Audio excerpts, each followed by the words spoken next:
자, 우리 찬송가 509장 함께 부르도록 하겠습니다.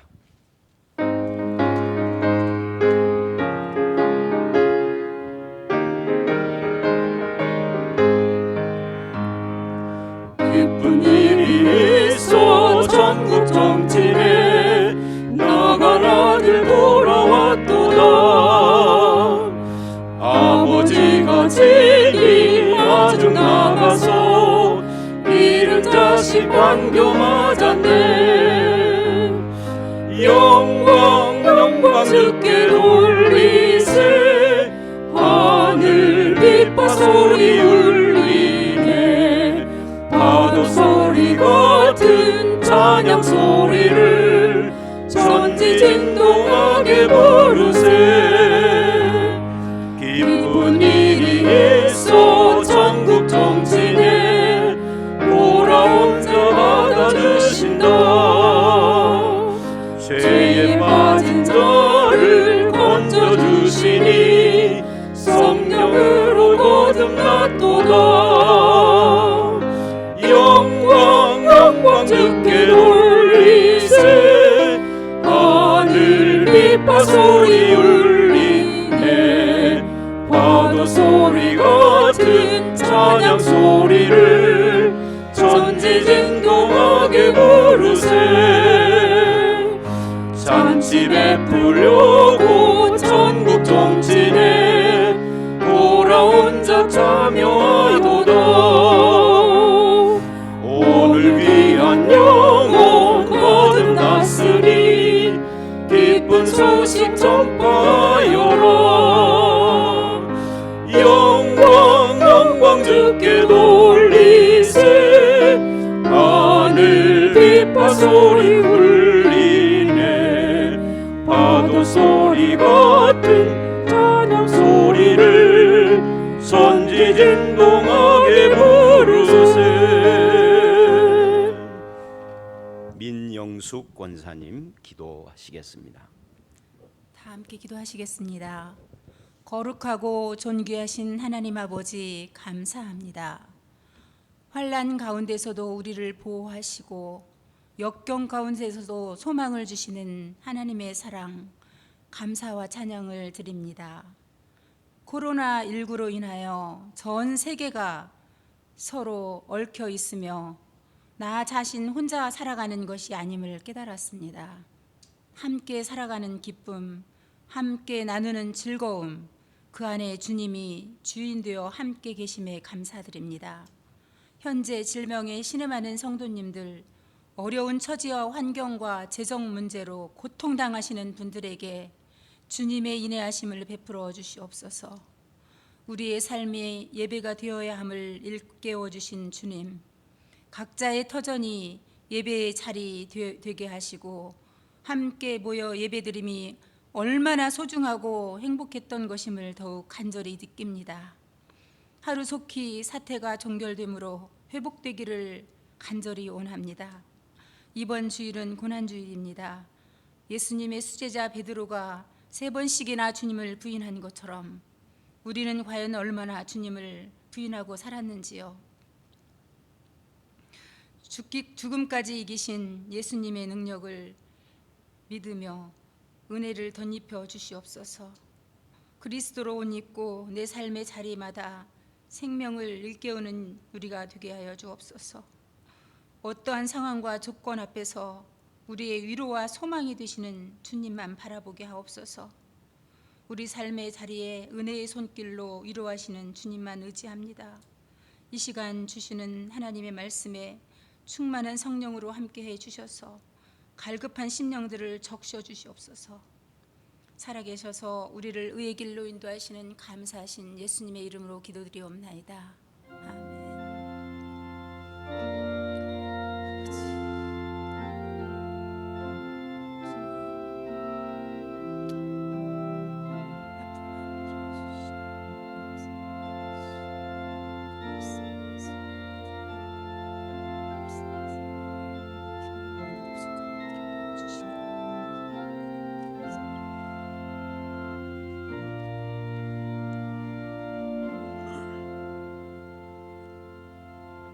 하나님의 말씀은 마가복음 1장 14절, 15절 그리고 38절을 읽도록 하겠습니다. 마가복음 1장 14, 15절과 38절입니다. 다 같이 한 목소리로 14, 15절을 먼저 읽겠습니다. 요한이 잡힌 후 예수께서 갈릴리에 오셔서 하나님의 복음을 전파하여 이르시되 때가 찼고 하나님의 나라가 가까이 왔으니 회개하고 복음을 믿으라 하시더라. 38절입니다. 이르시되 우리가 다른 가까운 마을들로 가자. 거기서도 전도하리니 내가 이를 위하여 왔노라 하시고. 아멘.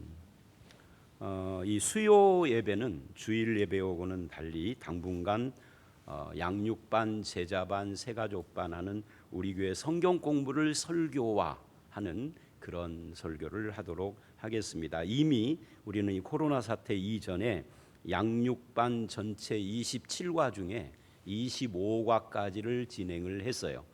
그리고 이제 26과를 할 차례인데 코로나 사태 때문에 예배가 중단되고 영상으로 전환을 했죠. 그리고 한 달 지금 지났는데 제가 고민을 많이 했어요. 주일 예배나 새벽 기도나 이런 것은 영상으로 다 처리를 하는데 주일학교하고 이 수요일을 어떻게 할 것인가 하다가 주일학교는 지난주부터 영상으로 예배를 드리게 됐고요. 수요일은 오늘부터 다시 그 양육반 26과, 오늘은 다음 주는 27과, 그 다음 주에는 제자반 1과 해서 이렇게 제자반과 가능하면 새가족반까지 끝내려고 합니다. 그러면 뭐 앞으로 한 1년 가까이, 1년까지는 안 가더라도 뭐 몇십 주 가게 될 것입니다. 그래서 오늘은 그 양육반 26과 전도에 대한 겁니다. 기독교는 존재하기 시작한 그 시간부터 전도를 당연하게 생각하고 누가 뭐 전도 훈련을 하지 않아도 자발적으로 전도를 했습니다. 왜 그랬을까? 우리가 전도하는 이유를 좀 생각을 해봐야 합니다.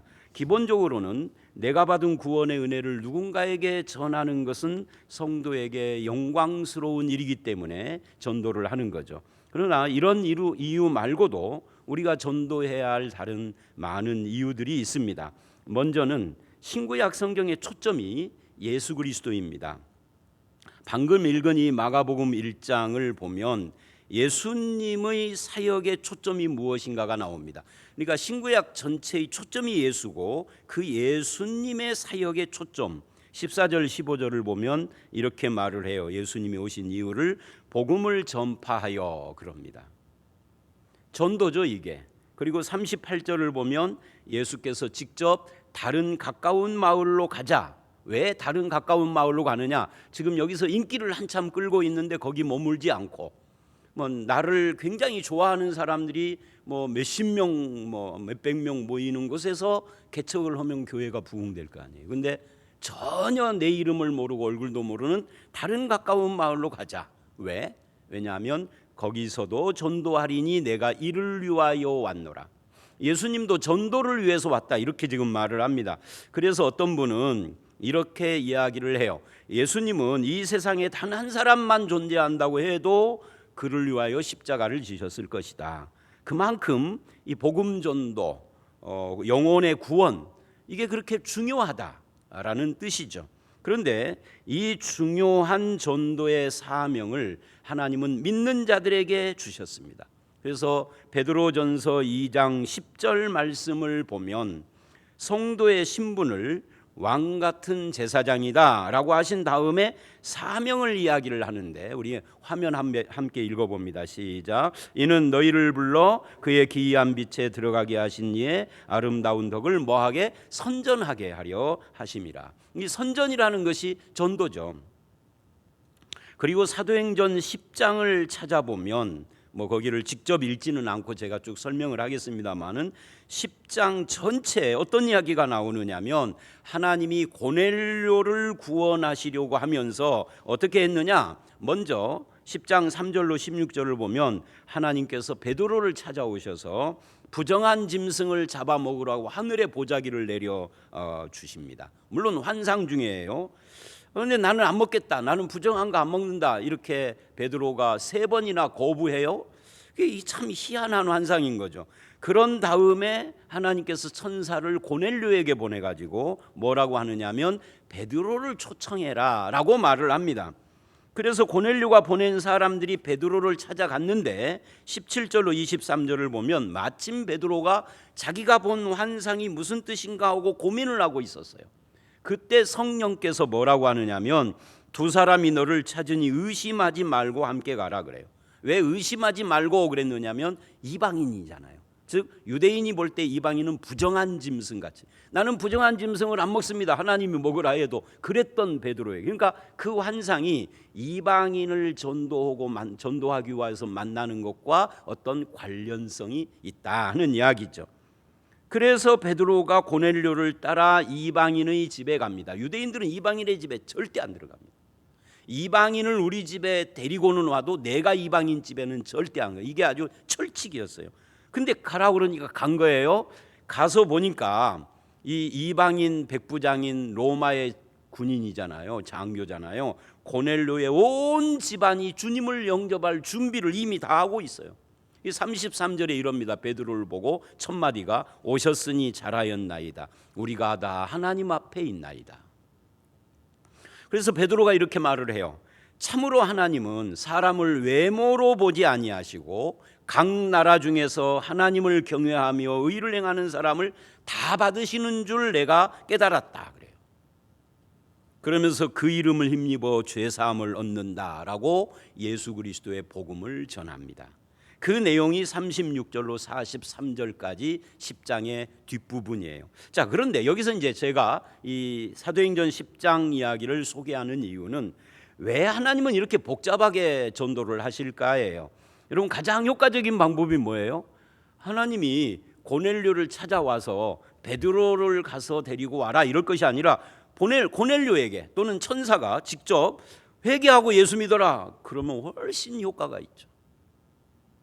그런데 하나님 그렇게 하시지 않고 베드로를 초청해라 그래요. 복잡하게. 자, 이게 찬송가 508장에 우리가 오늘 바로 앞에 예배 직전에 불렀잖아요. 거기에 보면은 우리가 지금은 나그네 되어도 화려한 천국에 머지않아 가리니 이 세상 있을 때 주 예수 위하여 끝까지 힘써 일하세요. 그리고는 후렴에 이래요.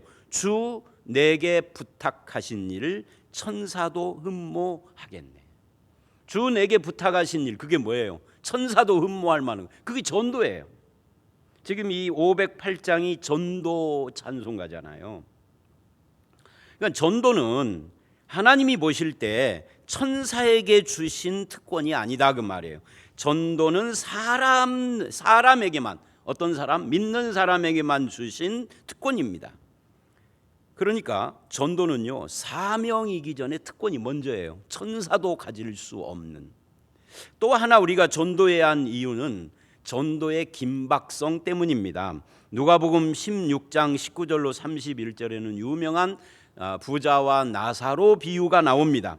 두 사람이 다 죽어서 부자는 지옥에 갔습니다. 그런데 이 부자가 아브라함에게 무엇을 부탁을 하느냐면 누가복음 16장 23절 24절 읽어봅니다. 시작. 그가 음부에서 고통 중에 눈을 들어 멀리 아브라함과 그의 품에 있는 나사로를 보고 불러 이르되 아버지 아브라함이여 나를 긍휼히 여기사 나사로를 보내어 그 손가락 끝에 물을 찍어 내 혀를 서늘하게 하소서. 내가 이 불꽃 가운데서 괴로워하나이다. 여러분, 이게요 지옥이에요. 지옥의 표현인 거죠.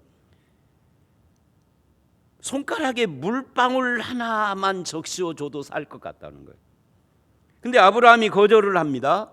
그러자 27절 28절에 나사로가 다시 간청을 하면서 뭐라고 하느냐면 내 형제 5이 있으니 그들에게 나사로를 보내어 증언해서 이곳에 오지 않게, 이곳이 어디? 지옥에 오지 않게 해주십시오 그래요. 그때 29절 31절 아브라함의 대답입니다. 29절 읽어봅니다. 시작. 아브라함이 이르되 그들에게 모세와 선지자들이 있으니 그들에게 들을지어다.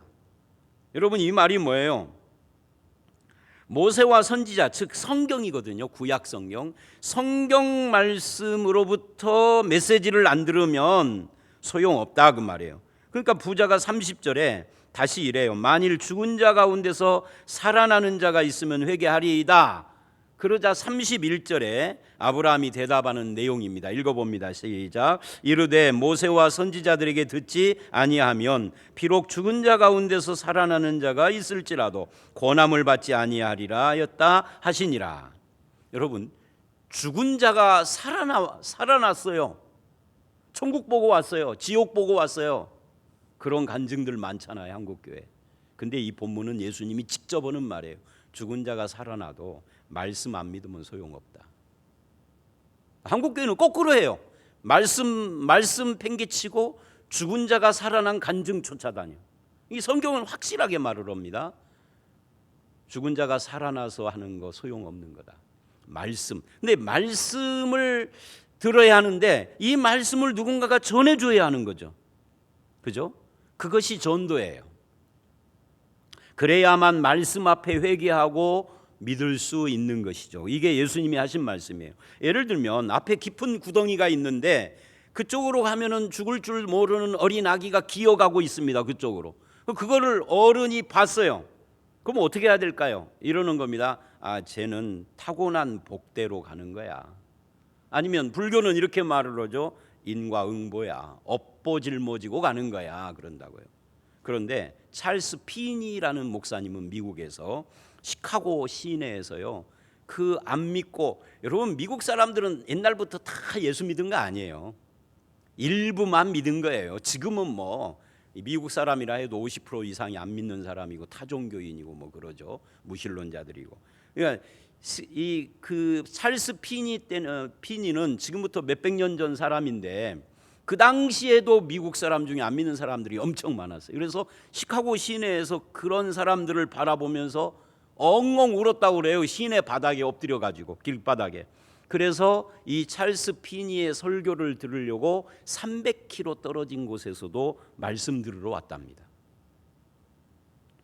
그러니까 이 전도라는 것은 지옥 문을 막아서는 사랑의 행위다. 이렇게 말을 할 수 있어요. 여러분 오늘 만난 사람 내일 죽을 수도 있어요. 그 다음에 이 전도는 왜 해야 하느냐. 지금 내가 1, 2, 3 이렇게 말을 안 했지만 지금 네 번째입니다. 이걸 이제 성경 공부할 때는 번호가 다 있어요. 지금 설교니까 1, 2, 3 안 하는 거죠. 전도는 삼위일체 하나님의 뜻입니다. 도표를 보여드리도록 하겠습니다. 여러분 많은 사람들이 전도를 오해해요.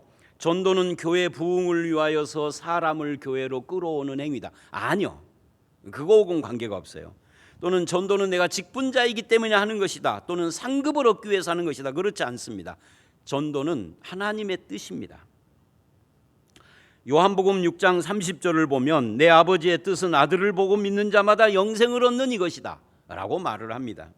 또 누가복음 15장 7절에는 이른 양 비유가 나오는데 이와 같이 죄인 한 사람이 회개하면 하늘에서는 회개할 것 없는 의인 99으로 말미암아 기뻐하는 것보다 더하리. 하늘의 기쁨이다. 하나님의 뜻이라는 거죠. 또 두 번째는 예수님의 사랑의 관건이다. 고린도후서 5장 14절 그리스도의 사랑이 우리를 강권하시는도다. 또 성령님이 이 땅에 오신 목적이기도 하다. 사도행전 1장 8절 우리 다 알잖아요. 오직 성령이 너희에게 임하시면 권능을 받고 땅끝까지 이르러 내 증인이 되리라. 되라가 아니에요. 성령이 오면 된다예요. 되리라. 두 번째 도표를 띄워보시면 이런 겁니다. 그래서 전도라는 것은 세상에서 전도를 받아 예수께로 들어옵니다. 그 원심의 중간에 예수님이 있죠. 중간에서부터 12제자, 70제자, 120문도, 500성도 이렇게 있는데 그 성도로 들어와서 예수 그리스도를 만나는 거예요. 그분을 믿고 그 다음에는 어떻게 하느냐. 다시 파송을 받아 세상으로 나아가는. 그러니까 어차피 세상에서 사는데 옛날에 세상에서 살던 것과 지금 뭐가 다르냐면 예수 만난 뒤에 사는 것과 예수 안 만나고 사는 것이 달라요. 예수 만난 뒤에 사는 사람은 전도자로 사는 겁니다. 누구든지 초신자라도 여기다 뭐 저기 오고 전도지 갖고 다니고 안 해도 예수 믿는 사람은 사는 것 자체가 전도인 거죠. 본이 되게. 그래서 전도의 정의, 전도가 뭐냐를 우리가 좀 생각해 볼 필요가 있어요. 왜냐하면 전도에 오해가 있기 때문입니다. 흔히 전도를 교회에 데리고 와서 등록시키고 예배 시간에 소개시키는 것이라고 생각을 합니다. 물론 그런 것이 필요 없는 게 아니라 필요하고 중요해요. 근데 그게 전도냐 하면 그건 전도가 아니라 인도예요. 전도하고 인도하고는 다른 겁니다. 그래서 이제 이 전도를 오해하기 때문에 우리가 이렇게 전도를 합니다. 딱 한 번만 가보자. 그래서 제가 만난 어떤 분이 제가 목사인지 모르고 저한테 안 믿는 사람인데 그러더라고요. 친구가 딱 한 번만 가자고 한 3년을 볶아 먹어가지고 딱 한 번 가지고 그 다음부터는 안 간다고. 딱 한 번. 여러분 우리가 말 잘해야 돼요. 딱 한 번 가자고 그래서 딱 한 번 약속한 대로 갔다 왔대. 그 전도가 아니죠. 방문이지. 그거는 인도도 아니에요. 방문한 거예요. 우리 교회 참 좋다. 우리 목사님 참 좋은 분이다. 그것도 전도가 아닙니다. 전도할 때 우리 목사님 좋고 우리 교회 좋다는 말 할 수 있죠. 그걸 하지 말라가 아니라 그거는 전도하기 위한 무대 장치 같은 것이고 전도의 문으로 들어가기 위한 입구에 있는 무슨 길 같은 거예요. 전도 자체는 아니에요. 우리는 요한복음 1장 40절 44절을 근거로 해서 안드레식 전도라는 것이 한국 교회에 한 20, 30년 전에 대유행을 한 적이 있어요. 그게 이제 뭐냐면 와 보라 이거거든요. 근데 그 안드레의 경우와 우리의 경우가 다른 겁니다. 교회에 와 봐라, 한번 설교 들어봐라, 이건 전도가 아니라니까요. 인도하는 거라고요. 전도는 총동원 전도 주일로 사람을 데리고 오는 것도 아닙니다. 그거는 인도도 아니고 그건 뭐예요? 교회 행사죠. 교회 행사예요. 그래서 100명이 왔는데 남은 사람 1명, 2명. 1명, 2명도 중요하죠. 그런데 교회 행사라고요. 또 전도 사업을 돕는 거예요. 여러분 개척교회를 보조하고 선교단체를 후원하고 이런 것도 전도라고 오해를 하는데 넓게 말하면 전도에 참여는 하는 거지만 전도의 직접적인 것은 아닌 거죠. 또 이런 오해도 있습니다. 하나님의 선교, 미시오데이라고 그래요. 하나님의 선교라는 말은 그냥 얼핏 들으면 좋은 말 같다. 하나님의 선교 얼마나 멋져요. 70년대, 80년대 이 하나님의 선교 주장하는 사람들이 굉장히 많았어요. 근데 이 하나님의 선교가 뭐냐면 예수 믿으라고 하지 않고 그들의 삶에 참여해서 문화적으로 도와주고 그런 문화적, 역사적 책임을 감당하는 이런 행위들을 하나님의 선교라고 하는 거예요. 그러니까 사회 참여를 말한다 그 말이에요. 그래서 하나님의 선교하던 사람들이 이제 몇십 년이 흘러서 지금은 나이 먹어가지고 정치계로 들어가서 국회의원도 하고 하죠. 그게 이제 3865 우리가 말하는 386이죠. 그 사람들이 지금은 386이 아니라 이제 586, 686으로 이제 바뀌어가고 있는데 그때 로잔이라는 곳에서 로잔 대회라는 기독교 대회가 있었습니다. 복음주의자들의 존 스토트라고 하는 목사님이 거기에 핵심이었는데 이분이 무슨 말을 했느냐면 복음 전도는 사회적 책임이고 선교다 이렇게 말을 했어요. 근데 이분이 왜 이야기를 했느냐면 보수적인 복음주의권에는 선교만을 하는데 사회적 책임을 등한히 했어요.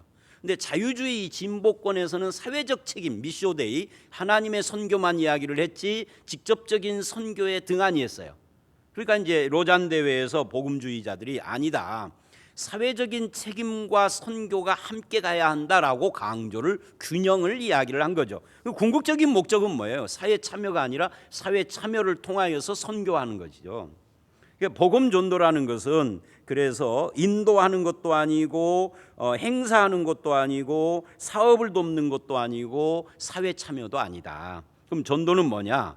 간단해요. 전도는 이런 거죠. 한 인간이 복음 앞에 서도록 도와주는 거죠. 그래서 복음 앞에 서도록 도와주려면 복음 제시가 필요해요. 이 복음 제시 이걸 전도라고 하는 거잖아요. 그 복음의 핵심이 뭐냐? 고린도전서 15장 1절로 4절을 한번 읽어보도록 하겠습니다. 시작. 형제들아 내가 너희에게 전한 복음을 너희에게 알게 하노니 이는 너희가 받은 것이요 또 그 가운데 선 것이라. 너희가 만일 내가 전한 그 말을 굳게 지키고 헛되이 믿지 아니하였으면 그로 말미암아 구원을 받으리라. 내가 받은 것을 먼저 너희에게 전하였노니 이는 성경대로 그리스도께서 우리 죄를 위하여 죽으시고 장사 지낸 바 되셨다가 성경대로 사흘 만에 다시 살아나사 여러분, 헛되이 믿지 않고 바로 믿으면 구원을 받는 그 복음 전도가 뭐냐? 그 복음이 뭐냐? 이거예요. 세 가지입니다. 성경대로가 첫 번째입니다. 성경대로 뭐를? 예수께서 십자가에 죽으시고, 죄사함이죠. 성경대로 예수께서 십자가에 죽으셨다가 사흘 만에 다시 살아나시고 부활, 새 생명, 영원한 생명이죠. 이것을 전하는 것이 복음 전도예요. 그래서 마가복음 16장 15, 16절에도 이런 말씀을 합니다. 한번 읽어봅니다. 시작. 또 이르시되 너희는 온 천하에 다니며 만민에게 복음을 전파하라. 믿고 세례를 받는 사람은 구원을 얻을 것이요 믿지 않는 사람은 정죄를 받으리라. 예수님의 마지막 부활하셔서 승천 전에 하신 말씀이죠. 복음을 우리가 전하면 어떤 일이 일어나느냐라고 할 때 믿고 세례를 받든지 구원받는 거죠. 아니면 믿지 않고 심판, 정죄를 받든지 둘 중에 하나가 일어난다 그 말이에요. 그러니까 이 말은 무슨 말이냐면 믿느냐 안 믿느냐라는 응답을 분명히 할 수 있을 만큼 우리가 복음 제시를 명확히 하는 걸 전도라고 한다 그 말이에요. 근데 교회에 데리고 왔는데 그날따라 목사님 설교가 11조 강조하는 거예요. 그럼 복음입니까 아닙니까? 딱 한 번 가자고 왔는데 망해버린 거예요. 저한테 딱 한 번 친구 따라 가줬다는 그분이 간 날 그 교회가 그랬대요. 아주 이 사람은 교회 그러면 돈 이게 인이 박혀 있더라고. 자기가 체험했다 이거야. 무슨 말을 해도 내가 보고 들은 것이 돈이야. 그게 참. 그러니까 이게 교회가 복음이 있어야 한다 하는 것을 보여주는 사례죠. 또 사도행전 4장 17절로 20절을 읽어보도록 하겠습니다. 이것은 사도들이 복음을 전하다가 붙잡혀서 신문 받을 때의 상황입니다. 읽어봅니다. 시작. 이것이 민간에 더 퍼지지 못하게 그들을 위협하여 이후에는 이 이름으로 아무에게도 말하지 말게 하자 하고 그들을 불러 경고하여 도무지 예수의 이름으로 말하지도 말고 가르치지도 말라 하니 베드로와 요한이 대답하여 이르되 하나님 앞에서 너희 말을 듣는 것이 하나님의 말씀을 듣는 것보다 옳은가 판단하라. 우리는 보고 들은 것을 말하지 아니할 수 없다 하니 17절에 이것이라고 할 때 이것은 예수 그리스도를 믿는 이 복음을 말하는 거예요. 이게 퍼지지 못하도록 위협을 했어요. 예수의 이름으로 말하지 말라고 가르치지도 말라고 그랬는데 이 말은 우리에게 어떤 교훈을 주느냐면 그러니까 전도라는 것은 뭐냐 할 때 예수 이름을 말하는 것이 전도구나. 이 뒤집으면 그거잖아요. 예수 이름을 말하는 게 전도예요. 예수 이르라는 건 아닌데 예수 이름이 가지고 있는 아까 우리가 고린도 전서에서 본 것처럼 십자가에 죽으시고 부활하시고 성경대로 그것이 우리에게 어떤 의미인가 이거를 말하는 것이 전도다 그 말이에요. 그래서 20절에는 이렇게 말을 하죠. 사도들이 우리가 보고 들은 것을 말하지 않을 수 없다. 예수님에 대해서. 자, 그래서 이 전도에는 전도란 예수를 증거하는 거고 십자가와 부활을 성경대로 증거하는 것이에요. 이 전도에 포함되는 요소가 있습니다. 이 요소를 우리는 이렇게 말할 수 있어요. 전도의 전략이라고 할 수 있어요. 세 가지인데 그게 도표입니다. 이 세 가지를 밑에서 이렇게 탑사트시 보면은 첫 번째가 참여입니다. 이게 긍휼 사역을 말해요. 두 번째는 선포, 말로 복음 제시라는. 세 번째는 설득, 회심을 목표로 해서 이 세 가지가 요소입니다. 첫 번째부터 봅니다. 삶의 참여인데요. 이 말은 내가 전도를 하려는 상대방과 내가 삶을 함께하며 공감하고 교제함으로써 관계 맺기를 해야 한다는, 이게 이제 관계 전도라고 합니다. 오늘 제가 말하려고 하는 방법에 있어서도 그 관계 전도의 방법 중에 하나인 간증 전도 이야기를 하려고 하는 거거든요. 그러니까 이런 거예요. 일방적으로 예수님의 이름을 선포하면은 거부 반응을 보이죠. 그러나 그 사람과 내가 삶의 공감대를 형성을 하고 관계를 맺으면 내가 예수 이름을 말을 할 때 듣기 싫어도 듣기 싫다는 반응을 하기가 어려워요. 그래서 복음 제시를 하기 전에 삶으로 접근을 해야 합니다. 근데 어떻게 접근하느냐 하면은 사람들은 우리도 그렇고 우리 주변의 친구들도 그렇고 이렇게 나이를 먹어가면서 보면 문제 없는 사람이 아무도 없습니다. 나이를 먹을수록 문제는 늘어가는 거예요. 젊을수록 문제는 단순해. 정전도사님 문제는 뭐예요? 결혼하는 거. 그리고 학교 졸업하고 강도사 시험 합격하고 목사 되는 거, 뭐 이런 것이겠죠. 저 방송실에 있는 박 전도사님은 뭐가 지금 당장 문제일까요? 강도사 시험 그거 논문 패스하는 거겠죠? 근데요, 그 나이보다 한 10년 조금 더 먹은 사람들한테 물어보면 이제 이 자식들 교육시키는 문제, 이놈들이 말을 얼마나 안 듣는지 몰라. 왜냐, 믿는 사람들은 조금 다르지만 안 믿는 사람 같으면은 남편 맨 술 먹고 들어와가지고 이상한 짓거리 하는 그런 것들, 뭐 휴일이면 좀 가족과 함께 해야 하는데 뒤집어져 가지고 안 일어나고 배만 두드리고 있는 거라든지, 하여튼 문제 없는 것이 없어요. 그러다 조금 더 나이를 먹어서 50대쯤 되면은 또 다른 문제. 이제 어디가 아파. 인생에 문제 없는 사람들이 아무도 없습니다. 가난, 질병, 불의, 죄악, 내가 짓는 죄들, 갈등, 재난, 사고, 뭐 우리 맨날 운전하고 다니면서 사고의 염려를 마음속에 늘 하고 있죠. 또는 이 환경, 인생의 고통, 뭐 그러니까 그런 인생의 문제들은 내가 전도하려는 사람들과 삶을 나눌 좋은 소스가 되는 거예요. 그냥 평범한 것을, 요즘 벚꽃 피는 계절에 코로나 때문에 움직이지도 못하는데 전화해가지고 뭐 아무개 저기 우리 사회적 거리 유지하면서 마스크 쓰고 벚꽃 구경하러 천변 가지 않을래? 사실은 벚꽃이 목적이 아니죠. 벚꽃도 보면서 함께 교제를 하고 기회를 봐서 예수님도 소개하려고 하는, 이제 이런 건데, 말하자면 우리가 복음을 전하기 전에 그 앞에 증인이 먼저 돼야 한다. 증인이 된다는 건 뭐예요? 마태복음 5장 15, 16절이 말하는 것처럼 너희는 세상의 빛이고 세상의 소금이다. 빛과 소금이 되어야 한다. 빛과 소금이 된 사람이 예수를 말하면 상대방이 귀를 쫑긋거리죠. 근데 어두움인 사람이 예수를 말하면 욕먹어요. 그게 이제 참여라는 말입니다. 긍휼 사역, 증인이 된다는 것도 같은 거예요. 고린도후서 2장 15절은 너희는 향기다, 그리스도의 향기다 그러는데 뭐라고 그러냐면 누군가에게는 사망의 향기고 누군가에게는 생명의 향기다 그럽니다. 나라고 하는 사람이. 또 고린도후서 3장 3절은 성도가 그리스도의 편지라고 합니다. 문제는 그 편지의 내용에 뭘 쓸 것인가? 예수 그리스도를 써야 하는데 어떻게 쓸 것인가? 그래서 이제 사랑과 관계의 나눔이 그에게 필요하다. 그래서 베드로전서 3장 15, 16절이 말하는 것처럼 너희 안에 있는 소망에 관한 이유를 묻는 자에게 대답할 것을 항상 준비하되 온유와 두려움과 선한 양심으로 해라. 이게 이제 교회 공동체 안에서도 그게 나타나야 돼요. 교회를 데리고 왔는데, 안 믿는 사람을 이제 예수 믿겠다 해서 데리고 왔어요.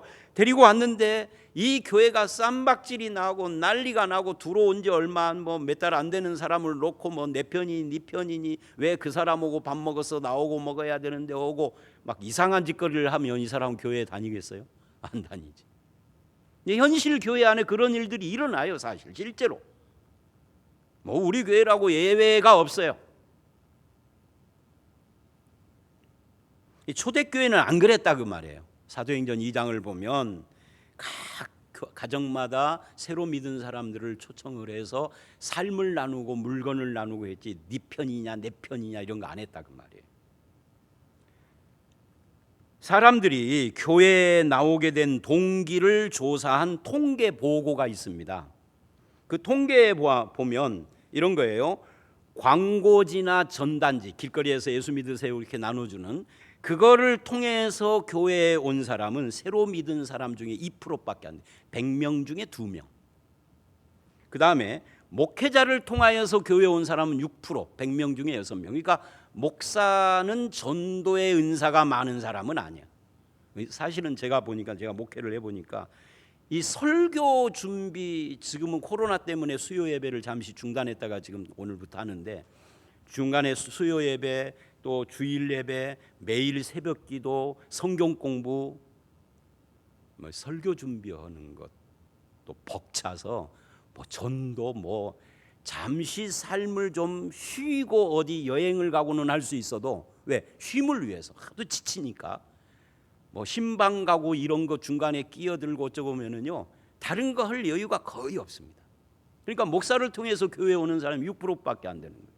그 다음에 노방전도, 나가서 예수 천당하면서 이렇게 노방전도, 이게 또 6%예요. 굉장히 많을 것 같은데 100명에 6명. 자, 그러면 나머지 86%가 어떻게 교회를 다니게 됐느냐 하면 친구 따라, 이웃의 소개로, 친척의 권유로. 이게 86%예요. 즉 관계 속에서 예수를 믿었다, 그 말이에요. 이게 목회와 신학에 나온 이야기입니다, 이 통계가. 자, 그러면 교회에 나오게 된 인생의 중요한 사건이나 계기는 어떤 것입니까? 관계를 통해서 왔는데 관계를 통해서 왔다고 해도 아무 때나 오는 것이 아니에요. 배우자를 포함한 직계 가족이 사망했거나, 또는 내가 결혼을 했거나 이혼을 했거나 별거를 했을 때, 또는 임신이나 출산했을 때, 또는 죄짓고 교도소 갔을 때. 교도소에서 예수 믿은 사람들이 이렇게 많아요, 통계가. 또는 입학이나 졸업, 또는 이사. 안 믿은 사람이 이사를 갔어요. 저 송촌동 살던 사람이 중화산동으로 이사를 왔는데, 이사 왔는데 이 교회 한번 가볼까? 이런 마음이 드는 거예요. 아니면 옆집 사람이 권유를 한다든지, 이게 계기가 돼가지고. 그래서 우리는 이걸 가지고 어떤 결론을 내릴 수 있느냐 하면, 우리가 믿는 사람이 자기가 살고 있는 동네나 내가 다니고 있는 직장이나 내 인생의 주변에서 무슨 일이 일어났는지를 잘 관찰하는 것이 필요하다. 내가 잘 다니는 미용실이나 슈퍼 주인 가정에 무슨 일이 있지는 않는가를 보는 것도 중요한 거예요. 그래서 기쁜 일이 있으면 축하해주고, 슬픈 일이 있으면 위로해주고, 그러면서 복음도 전하는 거죠. 김장을 함께 한다든지, 음식을 나눠 먹는다든지, 대화를 한다든지, 자녀 교육에 대해서 대화를 한다든지, 수다를 떤다든지, 방법은 천차만별이죠. 이때 중요한 초점이, 이제 이게 오늘 이야기의 여러 가지 초점 중에 첫 번째 겁니다. 그때 노출신경을 파악하는 것이 참 중요합니다. 노출신경이라는 말을 최초로 사용한 사람이 내비게이터 선교의 리로이 아임스라는 사람인데요. 이건 각 개인의 삶 속에 있는 독특한 필요 또는 문제를 가리키는 말이다라고 했어요. 무슨 말이냐면 이런 겁니다. 우리가 이빨이 아파서 치과를 가면은 의사가 요즘은 이제 그 엑스레이로 찍더라고요. 요즘은 2000년대는. 근데 90년대까지만 해도 엑스레이로 치아, 이게 흉부는 엑스레이가 있었지만 치아 엑스레이는 그때 내가 본 적이 없어요. 그때는 어떻게 했느냐면 핀셋으로 톡톡 쳐봅니다. 안 아파, 안 아파. 왜? 여기가 이제 신경이 노출되어 있는 이빨이거든요. 그 신경이 노출되어 있는 이걸 노출신경이라고 합니다. 그렇게 해서 여기가 문제가 있구나 하고 딱 찝듯이 전도를 할 때에도 이 사람의 인생의 노출신경이 뭐냐, 그거를 건드리면 하듯이 반응을 자기도 모르게 하는 거예요. 근데 대부분 그걸 알기가 어려워. 왜? 사람들은 그런 노출신경의 인생의 문제를 감추는데 능숙해요. 그래서 친구도 모르고 친척도 모르고 심지어 자기 식구도 이걸 잘 모를 수 있어. 심지어는 부부간에도 상대방의 노출신경 모르는 부부도 있을 수 있습니다. 이 사람들이 이걸 감추려고 하거든요. 존재는 하는데 노출신경이 없는 사람은 단 한 사람도 없어요. 근데 그걸 감춰요. 여러분이 저를 보실 때 저한테는 무슨 문제가 있어 보이나요? 교인들은 그래요. 목사님네는 되게 편안하고 아무 문제가 없어 보인다. 왜? 얼굴이 지금은 좀 많이 나이를 먹어서 이렇지만 젊었을 때는 얼굴이 그냥 뽀얗지, 우리 집사람 달덩이 같이. 그럼 우리 집사람 얼마나 손해를 보느냐면 아파도 아픈 줄을 몰라. 얼굴 보면 안 아픈 것 같아. 근데 우리한테도 노출신경이 있죠. 왜 없겠어요? 있어요. 그걸 건드리면 제가 반응을 보입니다. 신경질을 내든지 좋아하든지 심각해지든지 뭔가 반응을 보입니다. 내가 여러분한테는 안 가르쳐줘요. 저는 전도 대상이 아니니까. 자, 그래서 이사야 57장 20절 21절을 보면 이사야가 이런 말을 해요. 한번 읽어봅니다. 시작. 그러나 악인은 평온함을 얻지 못하고 그 물이 진흙과 더러운 것을 늘 솟구쳐내는 요동하는 바다와 같으니라. 내 하나님의 말씀에 악인에게는 평강이 없다 하셨느니라. 악인은 평온하지 못하고 요동하는 바다 같고 평강이 없다. 그게 노출신경이죠. 자기도 인정을 안 할 수 있어요. 근데 건들면 탁 반응이 와. 그런 것이 있습니다. 그래서 노출신경을 알아야 효과적으로 전도를 할 수 있습니다. 지금은 이제 목사가 되셔가지고 담임 목사를 하고 있는 어떤 분이 이 김제 어디에서 살고 있었는데, 이분이 그 교회를 안 다닐 때 이야기입니다. 교회를 안 다닐 때, 지금은 쉬운 한 8인가 9인가 됐어요. 근데 옛날 뭐 30대 때 이야기겠죠. 큰 딸이 5살인데 열이 났대요. 열이 나더니 막 반점이 생기는 거예요. 열꽃 막 반점이 막, 그러니까 막 목도 붓고, 그러니까 막 부랴부랴 병원을 데리고 와서 병원에 입원을 하고 검사를 하는데 검사 중에 죽었어. 5살짜리 딸 하나밖에 없었는데. 근데 이 딸 아이가 죽기 전에 병원에 입원해 있는 며칠 동안에 아빠한테 이러더래요. 교회를 전혀 온 식구가 안 다니는데 아빠 이제 아파가지고 누워서는 말이에요. 아빠 나 교회 가면 살 수 있어 그러더래. 5살짜리가. 그러니까 아빠가, 안 믿는 아빠가 이 아이를 안심시키기 위해서 그래 알았어 교회 가자. 그리고 안심시켜서 재우고. 그러니까 어떤 때는 교회 가자 그러니까 가자 하고 차에 타면은 차가 가다 보면 애가 잠들잖아요. 그러면 다시 돌려가지고 병원에 와서 눕혀놓고. 왜? 교회를 안 다니는 사람이라 딸한테 간다 해놓고 안심시키고. 그러기를 몇 번 하다가 일주일 만에 죽어버린 겁니다. 이 엄청난 시련 앞에 엄마는 우울증에 걸리고, 제가 그 남편하고 아내 2사람한테 동시에 들은 간증이에요. 내 차를 타고 부산을 가면서 우리 집사람하고 넷이 내 차를 타고 가는데 그 부산까지 가는 3시간 동안 이야기를 하는데 막 흥미진진한 그 스토리더라고요. 그러니까 엄마는 우울증에 걸리고 그랬는데 어느 날 아이가 죽고 얼마 안 돼 가지고 아빠가 교회 가겠다고 그런 거예요. 그래가지고 이제 온 식구가 교회를 다니게 된 겁니다. 예수를 믿은 겁니다. 놀라운 일이 일어난 거죠. 그러다가 둘째 딸이 태어났는데 이 둘째 딸도 큰 딸하고 똑같은 증상을 보이는 거예요. 그래서 이번에도 이제 애를 데리고 그 전에 가서 그 죽었던 그 병원에 안 가고 전라북도에서 가장 혈관 쪽에 권위가 있다라고 들은 그 원장이 계시는 병원으로 데리고 갔대요. 나이가 좀 있는. 그랬더니 이 의사 선생님이 이러더래요. 이 아이에게 다른 치료법은 없습니다. 다만 2주일 동안 이 아이가 절대 넘어지지 않게만 해주시면 2주 후에 그냥 저절로 낫습니다 그러더래요. 그래서 2주일 동안 그냥 넘어지지 않도록 막 뭐 금이야 오기야 하면서 절대 넘어지지 않도록 그렇게 보호를 했더니 정말 2주 만에 깨끗이. 그러니까 큰딸도 그랬었는데 치료를 잘못 한 거죠. 말하자면 몰라가지고 진단을 못해서. 뭐 하여튼 그건 그렇고 그렇게 해서 깨끗이 나았답니다. 근데 그러고 세월이 조금 지났는데 어느 날 한 동네에 사는, 이게 전주가 아니에요. 김제의 면단위 이야기입니다. 김제시도 아니고 한 동네에 살던 동네 태권도장을 하는 그 관장의 부인이, 남편은 관장을 하고 부인은 아이들 수송하는 운전을 책임 맡았는데 이 아이들 수송 운전을 하다가 자기 아들을 자기가 치어서 죽었어. 이게 얼마나 황당하겠어요. 병으로 죽은 거고는 이게 뭐 게임이 안 되는 거죠. 그러니까 그것 때문에 태권도장 그 관장은 어쩔 수 없이 직업이니까 하지만 부인은 집 밖으로 전혀 두문불출 아예 나오지를 않고 폐인이 돼가고 있는 겁니다. 사람을 아예 안 만나준대요. 근데 그 소식을 이 사람이 들었어.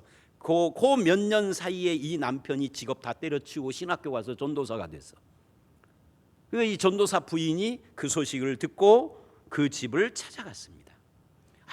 아무도 문을 안 열어요. 친척이 와도 문을 안 열어준대요. 근데 이 부인이 찾아가니까 그 죽은 아이하고 이 둘째 딸이 같은 유치원을 다녔었던 사람이래요.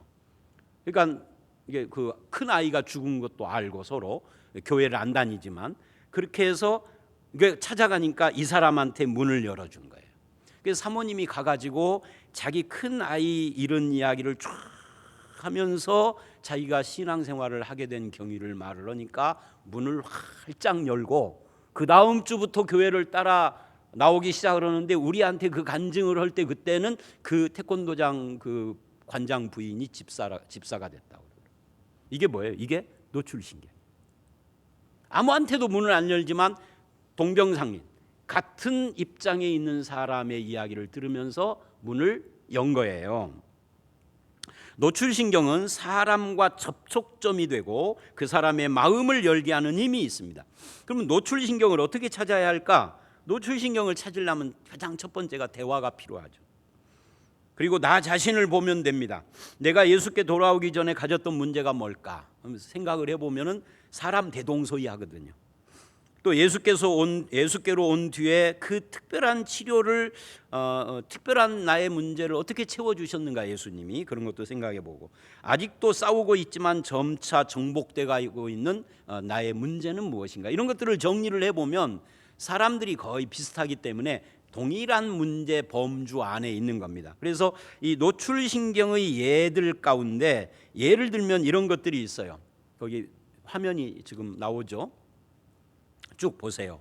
생의 의미의 목적과 의미와 목적 결여, 즐거움과 행복이 없음, 고독, 공허, 평안, 만족이 없음, 죽음의 공포, 생에 대한 불만, 권태, 결혼 생활, 이성 교제 문제, 자기 그 양심의 가책, 죄의 습관, 뭐 쓴뿌리, 무슨 원망, 약품 남용, 음주, 흡연, 뭐 죄의식, 두려움, 공포, 좌절, 비하, 열등감, 도덕적인 문제, 뭐 다이어트, 별의별 문제들이 있죠. 이런 것들이 다이어트에 관심이 많잖아요, 여자분들이. 근데 다이어트 이야기에다가 내가 사실은 지금은 내가 66을 입지만 전에는 88도 모자랐었다고 깜짝 놀라는 거예요. 다이어트 비결 하면서 대화가 시작되는 거예요. 그게 노출신경이에요. 다이어트 비결을 하면서 이러는 겁니다. 내가 이것도 먹고 저런 운동도 해봤지만 이 두 가지를 병행해서 마음도 평안해야 다이어트가 되더라. 마음이 불안하면 막 먹게 되니까 그러면서 마음의 평안을 얻은 비결이 교회였다. 그럼 자연스럽게 복음으로 들어가게 되죠. 예를 든 거예요. 다이어트가 마지막에 나와서 갑자기 내 노트에 없는 예를 든 겁니다. 자, 우리는 이 노출신경을 어떻게 사용해야 할까? 간증을 나눌 때 자기의 노출신경 중심으로 간증하는 법을 배워야 합니다. 그래서 듣는 사람이 공감을 얻게 상대방 이야기가 아니라 내 이야기를 하니까 그래서 정죄가 아니라 내 고백이니까 정죄가 아니라 기분이 안 나쁘죠. 그죠? 내가 내 다이어트 이야기를 하면 상대방이 나 뚱뚱하다고 욕하나? 그렇게 안 느끼죠. 왜? 내가 뚱뚱했었는데 다이어트했다 이 말이잖아요. 내가 불안하고 내가 죄의식에 시달렸다 내가 죄 많다고 지적하나 이런 거 안 느껴요. 왜냐하면 내 이야기를 하니까 이게 중요한 겁니다. 그래서 자기 문제를 솔직하게 인정을 할 때 그럴 때 진실하고 친근한 사람으로 보이게 되죠. 또 예를 들면 나는 뭐 그런 문제가 상대방하고 공감 문제가 하나도 없다. 상대방은 이혼 위기에 있는 사람이고 나는 가정이 편해. 그러면 어떻게 그 노출신경을 어떻게 해야 되죠? 이혼 경험이 없는데 이혼 경험이 있는 것처럼 거짓말을 하면은 안 되는 거죠. 노출신경으로 해서 거짓말을 하면 안 됩니다. 그러나 이런 건 있죠. 이혼 경험은 없지만 아무개 엄마 사실은 우리도 결혼하고 5년까지는 엄청 싸웠어. 근데 깜짝 놀래요. 왜냐하면 저렇게 부부 금슬이 좋아 보이는 집도 싸웠대. 우리는 지금 심하게 싸우고 있지만 나도 엄청 싸웠어. 나도 그 위기를 못 넘겼으면 우리도 어떻게 됐을지 몰라. 그렇게 시작을 하면은 거짓말을 하면은 안 돼요. 있는 진실을 가지고 이야기를 해야 합니다. 또는 이런 경우 있죠. 나에게는 그것조차도 없어. 한 번도 싸운 적도 없어. 그런 사람은 좀 징그럽지만 그런 사람은 간접 경험 이야기할 수 있어요. 친구 이야기, 친척 이야기. 친구나 친척 이야기, 동네 이야기 아니면은 신문이나 TV에서 본 이야기 아니면 드라마 이야기 할 수 있어요. 애기 엄마 요즘 드라마 잘 나가는 거 뭐 땡땡 있잖아. 난 그거 보면서 정말 여자가 불쌍하더라. 이렇게 남자가 못됐더라 한다든지, 그러니까 간접 경험도 있다 그 말입니다. 예수님은요 노출신경의 대가였어요. 예를 들어서 요한복음 4장에 수가성 여인을 만나 가지고는 뭐 어떻게 접근을 했죠? 네 남편을 데리고 와라고 도덕적인 면으로 접근을 했어요. 누가복음 18장에 부자 청년은 어떻게 접근을 했죠? 물질주의 문제로, 재산 문제를 가지고 접근을 합니다. 요한복음 3장에 니고데모에게는 어떻게 했죠? 그건 종교성 문제를 가지고 풀어가십니다. 그러니까 예수님이 사람들을 만날 때마다 동일하게 한 적이 한 번도 없어요. 다 달라, 사람마다 다 접근법이 달라요. 자, 이렇게 노출신경으로 접근한 다음에는 복음을 선포, 즉 복음 제시를 해야 합니다. 예수를 소개하는 것까지가 전도이기 때문에 노출신경으로 접근을 하고 10년 동안 한 번도 예수 이야기를 안 했다, 그러면은 의미가 없어져 버리죠. 언젠가는 예수 이야기를 해야 하는데, 문제는 여기서 아까도 잠깐 언급한 것처럼 우리가 내가 예수 이야기를 했는데 상대방이 거절하면 어떻게 하지? 이런 염려가 있어요. 근데 성경이 말하는 전도라는 것은 내가 예수를 믿게 하는 것이 아니라 예수를 전하는 걸 전도라고 합니다. 전했을 때 믿느냐 안 믿느냐 하는 것은 상대방의 결정이고 성령의 역사로 되는 것이지 내가 하는 것이 아니에요. 나는 예수를 증거하는 데까지, 그게 전도다라는 이야기입니다. 복음 제시. 다만 나는 전했으니까 나는 이제 책임 다 끝났어, 이게 아니라 세 번째, 설득도 해야 되죠. 설득을 하는데도 거부하면은 할 수 없는 것이지. 그러나 전도를 했어요, 안 했어요? 우리는 전도를 성공해서 교회 데리고 온 것만 전도라고 생각해요. 아니요. 복음을 전했는데 상대방이 거부했어도 복음을 전했으면은 그게 전도인 거예요. 우리는 자꾸만 열매 맺는 것 갖고 이야기하는데 성경에는 그렇게 말하지 않습니다. 예를 들어서 설득을 하는데 고린도후서 5장 20절을 읽어보십시다. 바울의 자세예요. 시작. 그러므로 우리가 그리스도를 대신하여 사신이 되어 하나님이 우리를 통하여 너희를 권면하시는 것 같이 그리스도를 대신하여 간청하노니 너희는 하나님과 화목하라. 간청하노니, 그리스도를 대신하여 간청한다. 그러니까 설득을 한다 그 말이에요. 믿든지 말든지가 아니라 애를 써서 설득을 하는데 예스를 안 하면 그거는 내 책임은 아닌 것이죠. 또 사도행전 2장 40절을 보면 오순절 때 베드로의 설교도 마찬가지입니다. 읽어봅니다. 시작. 또 여러 말로 확증하며 권하여 이르되 너희가 이 패역한 세대에서 구원을 받으라 하니, 여기 확증하고 권하는, 이게 설득하는 것이죠. 그래서 이제 화면에 뭐를 보여드리려고 그러냐면 읽기. 전도는 누가 하는가? 전도에 방해되는 것들은 무엇인가? 이것은 원래 성경 공부할 때는 제가 설명하지 않고 성경 공부 그 책에 이걸 다 써드려서 여러분이 읽는 거예요. 오늘 시간 때문에 이거를 읽지 않고요, 화면으로만 이런 것이 있다 하고만 지나가도록 하겠습니다. 제가 제목만 보죠.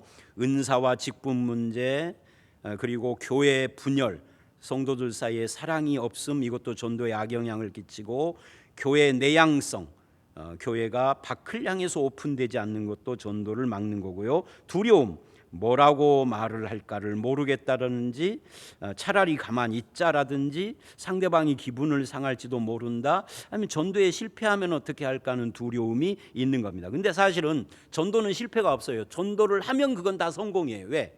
안 믿어도 전도는 성공한 거예요. 내가 예수를 전했다는 것이. 뭐 위선의 두려움, 나도 잘 모르는데 잘 알아서 하는 것이 아니에요. 예수 믿자마자 전도를 하는 것이에요. 신학적으로 갖춰져서는 것이 아닙니다. 부족함 또는 예정교리, 이런 염려들이 있습니다. 지나가고요. 이제 우리가 세 번째, 네 번째, 다섯 번째가 남았는데요. 세 번째는 뭐냐면 전도자의 준비입니다. 어떻게 보면 전도는 쉬운 겁니다. 왜냐하면 전도의 열매는 내 노력이 아니라 저절로 되는 거예요. 나는 중간 매개체 역할만 하는 거예요. 그래서 마태복음 10장 19절 20절을 보시면 이런 말씀이 있어요. 읽어봅니다. 시작. 너희를 넘겨줄 때 어떻게 또는 무엇을 말할까 염려하지 말라. 그때 너희에게 할 말을 주시리니 말하는 이는 너희가 아니라 너희 속에서 말씀하시는 이 곧 너희 아버지의 성령이시니라. 그러니까 너무 염려하지 말아라. 성령께서 말씀하실 것이다. 입 다물고 있으면 내 속에서 성령이 웅얼웅얼 말한다는 것이 아니라 나를 통하여서 성령이 말씀하신다는 거죠. 그러니까 내가 염려할 것이 아니다. 내가 믿는 것이 확실하기만 하면 된다. 그래서 쉬운 전도에는 조건이 있습니다. 첫 번째는 준비된 일꾼. 얼마나 훈련받아야 준비된 일꾼이 될까? 그거는 아니에요. 전도자는요, 훈련으로 되는 게 아닙니다. 요한복음 4장 26절 이하를 보면 수가성 여인이 예수를 믿었어요. 그리고 수가성 마을 사람들을 다 데리고 나와서 그날 저녁에 다 예수 믿게 만듭니다. 이 여자는 예수 믿고 얼마나 돼서 훈련해가지고 했나요? 예수 믿은 그 자리에서, 그날 그 자리에서 뭐 몇 시간도 안 돼가지고 바로 이렇게 했습니다. 그러니까 중요한 것은요, 훈련이 아니에요. 훈련을 아무리 해도 전도 안 하는 사람 안 오고 못하는 사람 못해요. 근데 그냥 예수를 확실하게 믿는 것이 분명하면은 그 믿은 즉시부터 가능한 겁니다. 예를 들어서 실예가 있어요. 부산에서 어떤 중학교 3학년짜리 여학생이 버스 속에서 예수 믿는 사람을 만나가지고 영접을 했습니다. 근데 그날 버스 속에서 영접을 하고 그 다음날 6명의 친구를 데리고 왔어. 그러면 여러분, 얼마 만에 전도를 한 거예요? 하루 만에. 훈련을 받았나요? 아니죠. 예수 영접한 것이 확실하니까 그게 가능한 거예요. 그래서 준비된 일꾼이라는 것은 예수 그리스도를 믿는 것이 확실한 사람을 말하는 겁니다. 신앙의 연조나 훈련의 여부가 아니에요. 영혼 사랑이 있는 사람, 열매를 기대하는 사람, 영혼을 위하여 기도하는 사람, 그러면 되는 거예요. 그러면 누구를 만나게 하시느냐면 성령께서 준비된 영혼을 만나게 합니다. 내가 아무리 준비됐어도 상대방이 준비되어 있지 않으면 영접 안 하는 거예요. 근데 내가 준비가 안 돼 있어도 상대방이 준비되어 있으면 나를 통하여서 영접을 해요. 그게 전도야. 누가 하는 거예요? 성령께서 하시는 거예요. 그러니까 어느 교회에서의 간증입니다. 아파트로 전도를 나갔는데 50대 남자가 전도팀 그 아줌마들 2명을 자기 집으로 들어오라고 차를 대접을 해 주더래요. 차를 먹고 났는데 차 먹고 나니까 막 야단을 치더래요. 내가 이 아파트 이사 온 지 2년이 됐는데 나보고 교회 가자는 사람이 아무도 없었다.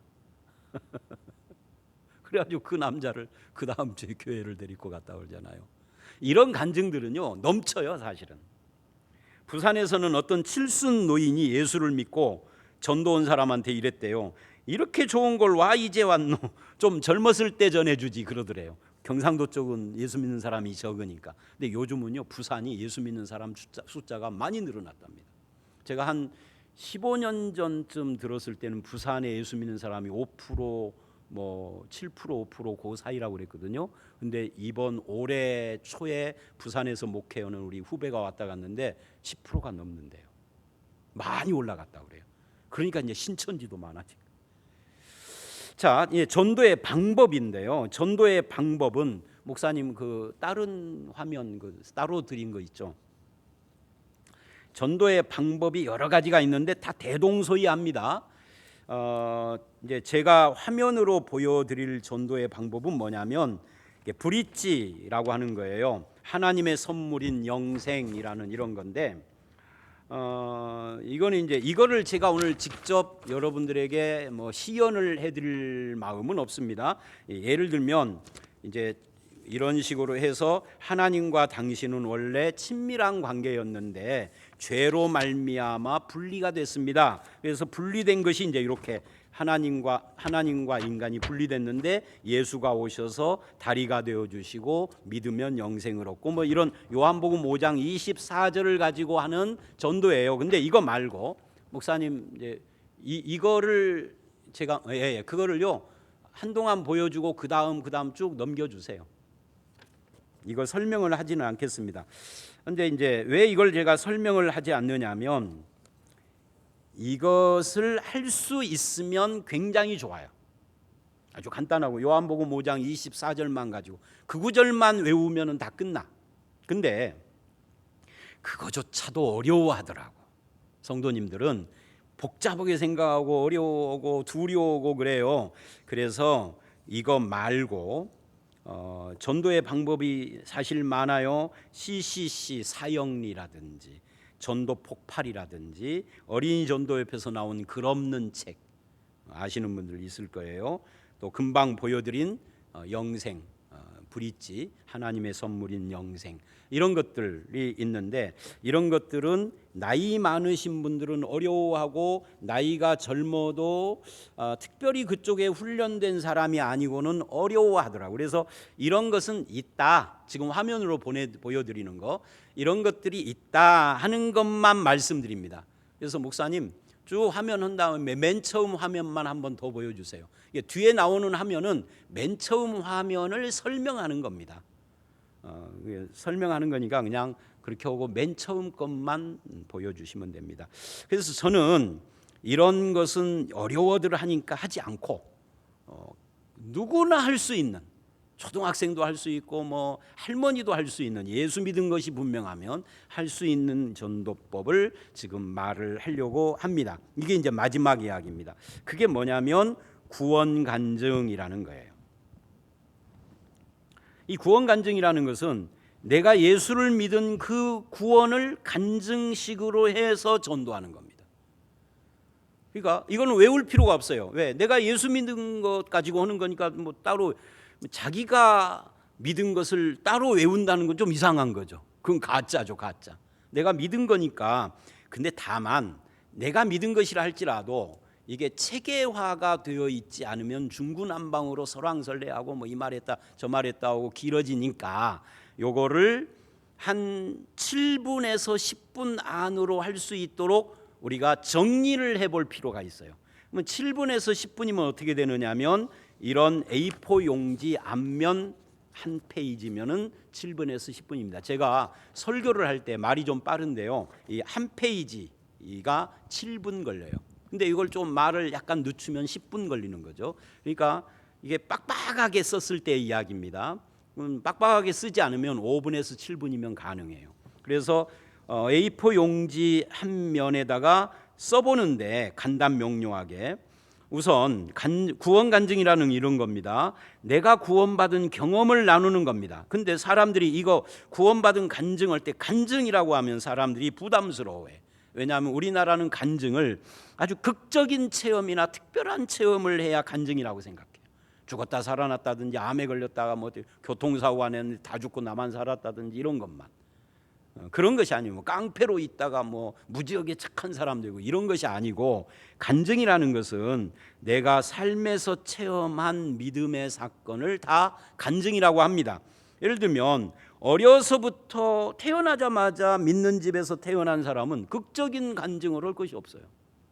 저처럼 모태신앙은 아니지만 5살 때부터 교회 다닌 사람은 저는 조금 있기는 있는데 그러나 대부분 뭐 극적인 것이 있을 수가 없죠. 교회를 아기 때부터 다녔으니까.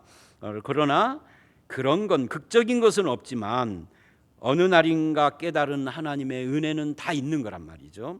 그래서 이 구원 간증은 이게 잘만 준비되면 내 개인적인 체험이기 때문에 상대편이 반박을 할 수가 없고요. 이게 증명이 필요 없는 거죠. 또 내 체험이니까 나누기가 쉽고요. 상대방의 마음을 여는데도 효과적이고요. 이게 노출신경과 결합이 되면 마음을 여는데 아주 쉽습니다. 그래서 구원 간증의 성경의 모범적 인물이 바울입니다. 사도행전 26장 4절로 23절을 찾아보십시오. 사도행전에는 2번에 걸친 바울의 구원 간증이 나와요. 사도행전 22장에 나오고 26장 4절 이하에 나오고. 근데 이건 너무 기니까 안 읽어볼 거예요. 그 화면을 그대로 좀 한번 보시고요. 화면을 바꾸시면 어떤 화면으로 바꿔지느냐면 이제 도표로 나옵니다. 바울의 간증을 4단계로 나눌 수 있어요. 그리고 오늘 우리의 간증은 어떻게 쓸 것인가로 이걸 적용할 수 있는데, 아까 보여드린 화면에 사도행전 26장 4절 5절을 보면 사도 바울은 원래 바리새인이었습니다. 믿기 전에. 그리고 9절을 보면 예수님을 대적했고 10절 11절을 보면 성도들을 옥에 가두고 사형에 투표를 했고 강제로 모독해하고 외국에까지 나가서 핍박하여 죽이려고 했습니다. 그래서 12절 다메섹에도 그런 목적으로 가고 있었습니다. 여기까지가 사도 바울이 믿기 전의 삶이에요. 그러면 우리도 내 삶이 믿기 전에는 어땠는가? 여러분, 믿기 전에는 다 나쁜 거예요? 아니죠. 믿기 전에도 좋은 것이 있고요, 나쁜 것이 있고 그런 겁니다. 안 믿는 사람은 다 인생이 불행한가요? 꼭 그런 건 아니에요. 그러나 그 중에 안 믿는 사람이 가지고 있는 그런 어떤 문제들이 있는 거죠. 예를 들면 죽음의 두려움이 있다든지, 삶의 목적을 몰라서 방황한다든지, 미래를 고민한다든지, 인간관계에 뭐가 있고, 아니면 종교적으로 미신이나 우상 풍속에 물들어 있다든지, 뭐 여러 가지가 있는 거죠, 사도 바울처럼. 그러다가 13절로 17절을 보면 하나님께서 바울의 그 거역하는 그것을 다루기 시작합니다. 하나님의 간섭이죠, 간섭. 사도 바울은 그렇게 간섭할 때 못 알아들었어요. 그러다가 13절 다메섹을 가는 길에 결정적인 간섭을 하십니다. 오늘 우리도 마찬가지예요. 하나님이 나에게 간섭합니다. 사람을 통해서, 환경을 통해서, 아니면 어떤 읽는 책을 통해서, 영화 같은 걸 통해서, 아니면 복음 전도자를 통해서. 그때는 못 알아들었어요. 그런데 예수 믿고 돌이켜 보니까 그것이 하나님이 나를 간섭하시는 거였어. 그러다가 사도 바울이 18절로 23절을 보면 예수님을 믿게 됩니다. 거기에 사도 바울이 뭐라고 그러냐면 18절 19절에 내가 거스르지 않고 예수를 영접했다 그래요. 그 죄사함과 거룩해 함을 받아들였다. 예수님의 십자가와 부활에 대한 이야기를 합니다. 23절에. 우리도 마찬가지입니다. 내가 예수를 그렇게 간섭하는 하나님의 간섭을 잘 못 느끼다가 어느 날 예수를 만나게 됩니다. 그래서 믿게 됩니다. 죄 문제가 해결되고 예수님의 그 대속의 십자가를 알고 영접을 하고, 이런 일이. 그래서 이제 사도 바울은 그렇게 예수 믿은 후에 어떻게 변화됐느냐를 20절로 23절에 쫙 이야기를 합니다. 오늘 우리도 마찬가지예요. 믿은 후에, 예를 들면은 믿기 전에는 죽음의 두려움이 있었는데 믿고 나서는 그 두려움이 사라졌다든지, 아니면 믿기 전에는 내가 정말 못된 짓을 많이 했는데 그런 것들에 대해서 후회하고 삶이 바뀌었다든지. 여기서 주의할 것이 있어요. 예수 믿으면 모든 것이 다 잘 된다, 이렇게 말하면 안 돼요. 그건 거짓말에 해당돼요. 예수 믿었어도 부부싸움도 하고 그러잖아요. 그러지만 믿기 전에와 뭔가 달라져 있는 거야. 우리 남편이 예수 믿기 전에는 부부싸움을 하면 그냥 거의 죽일 듯이 싸우고 그랬는데, 예수 믿고 난 뒤에는 부부싸움 횟수가 줄을 뿐만 아니라 부부싸움을 해도 그렇게 극단적인 말은 안 하는 사람이 되더라. 그리고 10년쯤 지나니까 아예 부부싸움을 해도 그냥 말로 끝나고 먼저 미안하다고 하더라, 이렇게 변하는 거죠. 그렇게 해야 되지, 믿기 전에는 그냥 완전히 귀신 같았는데 믿고 난 뒤에는 천사가 됐다, 이렇게 하면은 그거는 아니에요. 그건 뻥이죠, 뻥. 자, 그래서 사도행전 22장 1절로 5절을 보면 특히 3절에 바울의 간증이 노출신경을 사용하고 있다 하는 것을 잘 보여줘요. 22장 2절을 보면 히브리 방언으로 유대인들에게 말을 해요. 21장 끝에 보면은 헬란 말로 함으로써 로마의 그 천부장을 잠잠하게 만들었거든요.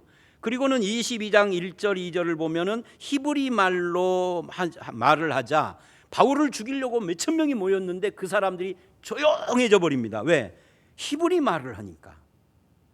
유대인이거든. 유대인이 아닌 줄 알았거든. 신성모독 하는 줄 알았거든. 그래서 3절에 이럽니다. 너희 모든 사람처럼 나도 가말리엘 문화에서 율법의 엄한 교훈을 받았다라고 합니다. 그러니까 더욱 조용해져 버립니다. 이게 노출신경이에요. 그래 놓고 그 다음서부터 이제 6절 이하서부터 본격적으로 복음을 이야기를 하죠. 그래서 불신자들의 전형적인 노출신경들이 있어요. 평안이 없는 불안이나 고독이나 좌절이나 무목적, 권태, 허무, 죄, 습관, 죽음의 공포, 생의 불만족, 분노, 화병 같은 거, 죄의식, 가정생활의 삐걱거림, 부도덕함 또는 질병, 학연, 지연, 많은 것들이 있습니다. 자, 이제 마지막으로요.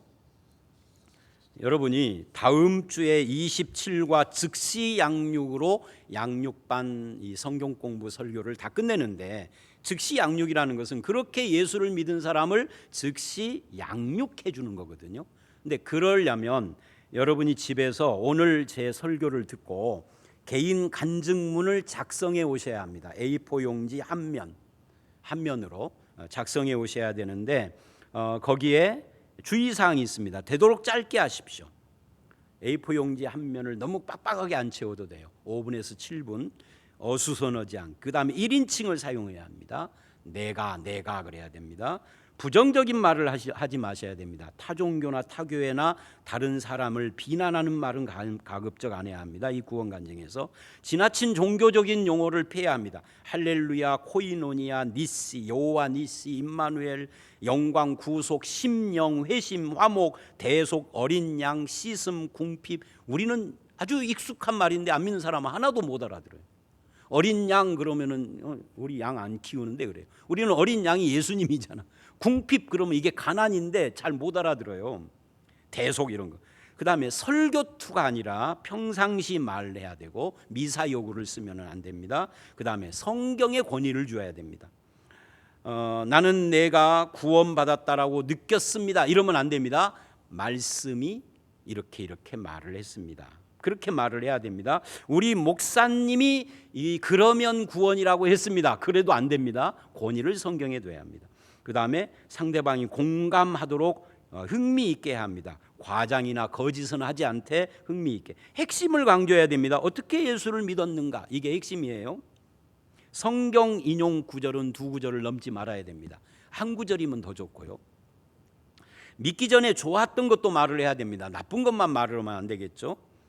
좋은 면, 나쁜 면. 그 다음에 간증의 맨 마지막에는 그래서 예수 그리스도를 영접하도록 복음 제시를 해야 합니다. 이렇게 간증문을 써 오면 돼요. 이제 그걸 쓰려면 이렇게 3가지를 해봐야 돼요. 첫째는 내가 갖고 있는 신분이 뭔가를 한 7개에서 10개 정도를 써봐야 돼요. 저는 내가 갖고 있는 신분이 뭐냐, 내가 노재석이다, 누구누구의 아빠다, 누구의 남편이다, 서부중앙교회 목사다, 또 그 다음에 평신도 훈련에 관심 있는 사람이다, 고향이 시골인 촌놈이다, 뭐 여러 가지 자기 신분을 써보는 거예요.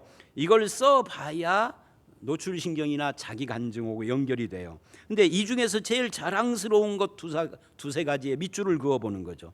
나는 목사이기 전에 하나님의 자녀라는 것이 자랑스럽다든지 뭐 이렇게 해보는 거예요. 그 다음에 2번째는 내가 믿음을 갖게 된 배경이 언젠가. 내가 5살 때 우리 어머니 아버지 교육열 때문에 예수를 안 믿는 집인데도 교회에서는 유치원을 나를 들여 보냈어요. 그때부터 예수를 믿는, 그때는 뭐 영접 이런 건 안 했지만 교회에 가까이 가기 시작을 했어요. 그때부터 시작을 해서 예수 영접은 고등학교 때 했는데 어떻게 했는가, 언제 했고 어떻게 어디서 했는가, 동기는 뭔가, 친구 만나러 갔다가 뭐 이렇게 저의 스토리가 있거든요. 그리고 뭐가 바뀌었는가, 영접한 후에, 뭐 영접한 후에 제가 성인군자가 된 것은 아니죠. 그러나 주님을 확실하게 영접하기 전에 교회를 다녔어도 해결 안 되는 문제가 있었는데 영접 이후에 해결된 문제들이 있죠. 뭐 이런 것들을 써 보셔야 돼요. 써 보고 그걸 자료로 해서 A4 용지에다가 이제 구원 간증을 해 보는 거죠. 어떻게 하는 거죠? 바울처럼 믿기 전 믿게 된 그 하나님의 간섭과 믿게 된 경이 믿은 후의 변화, 이렇게 쫙 하면 됩니다. 다음 주까지 이거를 만들어 가지고 오셔야 합니다. 오늘 여기까지입니다. 우리 함께 기도하겠습니다. 하나님 아버지, 오늘 구원 간증에 관한 이야기를 했습니다. 전도가 중요하다라는 우리가 다 알지만 두려워하고 어떻게 해야 될지를 모르는데 내가 구원받은 그것을 가지고 얼마든지 전도할 수 있음을 알았습니다. 내가 어떻게 구원받았으며 구원받은 이후에 변화된 내가 무엇인지를 정리해보고 누구를 만나도 그걸 토대로 해서 전도를 할 수 있는 그런 무장이 되어지도록 이 영상을 보는 모든 주의 백성들과 함께 하셔서 저들이 다 간증자, 전도자가 되게 하여 주시옵소서. 예수님 이름으로 기도드렸사옵나이다. 아멘. 찬송가 510장 1절과 마지막 절 부르겠습니다.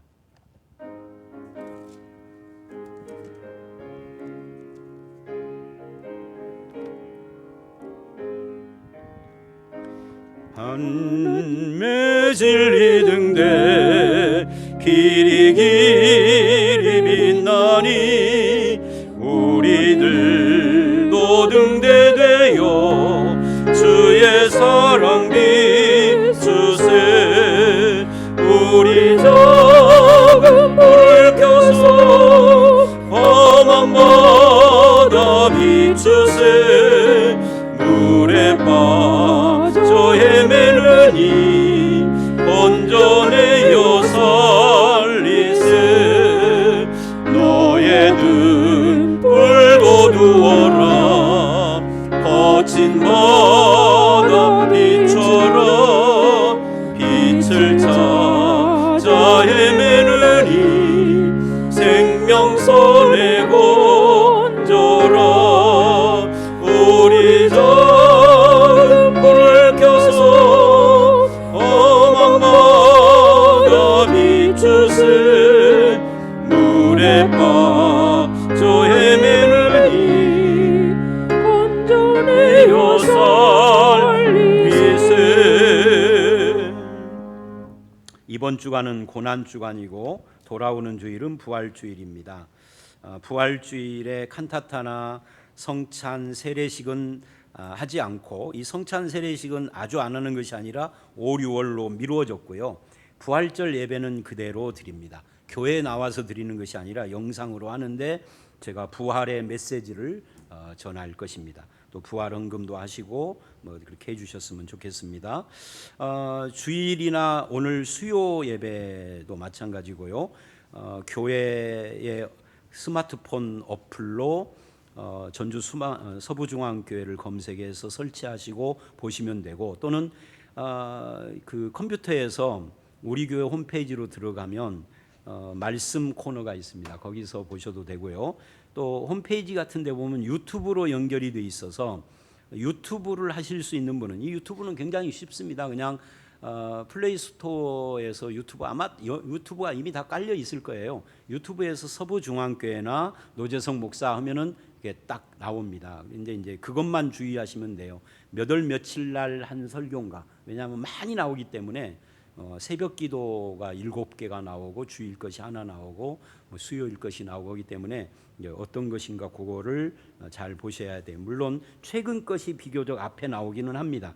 그렇게 하시면 이 순서가 쫙 나오니까 동참을 하시면 되고 가급적 옷을 갖춰 입고 성경 찬송가를 앞에 놓고 가족들이 함께 예배를 드리셨으면 좋겠고요. 주일 학교는 주일 학교대로 주일 예배 영상이 올라갑니다. 그 다음에 헌금은 계좌로 보내시거나 아니면은 계좌로 보낼 때는 뭐 헌금 종류를 표시해주고 이름을 해주시면 되고요. 아니면은 집에다가 보관을 했다가 나중에 이제 모이는 교회가 회복되면은 그때 일괄적으로 헌금을 하셔도 됩니다. 그 외에 우리 지금 이 어려운 상황 속에서도 치료하고 계시는 성도님들이 많습니다. 입원해 계신 분, 또 중환자실에 들어가 계신 분, 여러분들이 계시는데 위에서 기도해 주시기를 바랍니다. 이상입니다. 우리 다 같이 주님 가르치신 기도로 예배를 마치도록 하겠습니다. 하늘에 계신 우리 아버지여, 이름이 거룩히 여김을 받으시오며 나라 임하옵시며 뜻이 하늘에서 이룬 것 같이 땅에서도 이루어지이다. 오늘날 우리에게 일용할 양식을 주옵시고 우리가 우리에게 죄 지은 자를 사하여 준 것 같이 우리 죄를 사하여 주옵시고 우리를 시험에 들게 하지 마옵시며 다만 악에서 구하옵소서. 대개의 나라와 권세와 영광이 아버지께 영원히 있사옵나이다. 아멘.